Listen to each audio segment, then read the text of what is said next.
हम पढ़ रहे हैं प्रश्नावली 3.60 और ये ऐच्छिक है। ये परीक्षा की दृष्टि से नहीं है, ये केवल अभ्यास की दृष्टि से है। प्रश्न नंबर 4 देखिए इसका।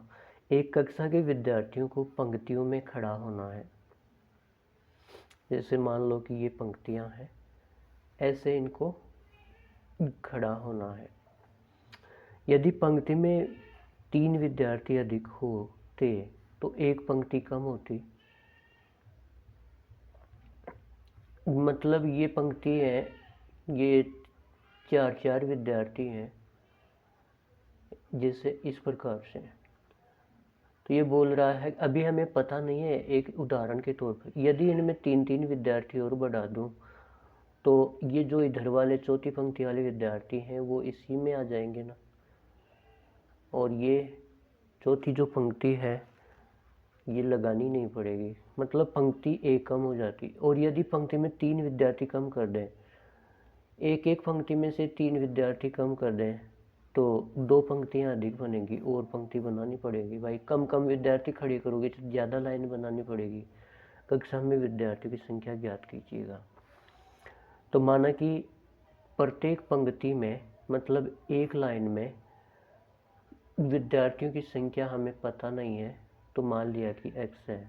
पंक्तियों की संख्या कितनी है नहीं पता, तो मान लिया कि y है। तो कक्षा में विद्यार्थियों की संख्या कितनी होगी? भाई एक पंक्ति में x विद्यार्थी, 2 पंक्तियों में 2x विद्यार्थी, इस प्रकार से y पंक्तियां हैं। तो y पंक्तियों में कितने विद्यार्थी होंगे? yx विद्यार्थी होंगे। तो कक्षा में विद्यार्थियों की संख्या होगी xy।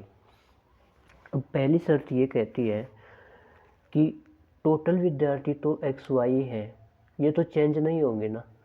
चाहे पंक्तियों में विद्यार्थियों की संख्या बढ़ा दोगे तो पंक्तियां कम हो जाएंगी, और एक लाइन में विद्यार्थी कम कर दोगे तो पंक्तियां ज़्यादा हो जाएंगी, लेकिन टोटल विद्यार्थी तो इतने ही रहेंगे ना।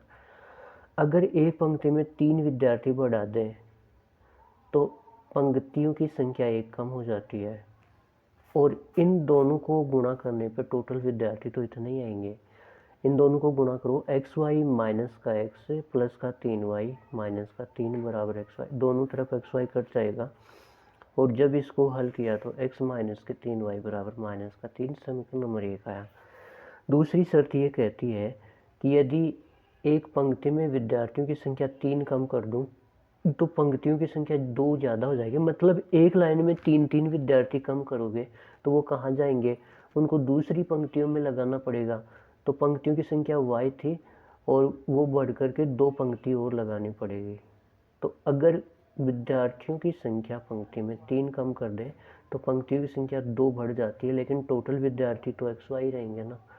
इन दोनों को गुणा करो, दोनों तरफ से xy कट जाएगा। इसको सोल्व किया तो समीकरण आया 2x माइनस के 3y बराबर 6। अब समीकरण 1 में y का गुणांक -3 है, समीकरण 2 में y का गुणांक -3 है, समान है। तो जब गुणांक समान है तो इनको विलोपन विधि से हल कर लेते हैं। समीकरण 2 में से समीकरण 1 को घटाएंगे तो 2 तो ये लिख दिया ऐसा का ऐसा, समीकरण 1 ऐसा का ऐसा ये लिख दिया।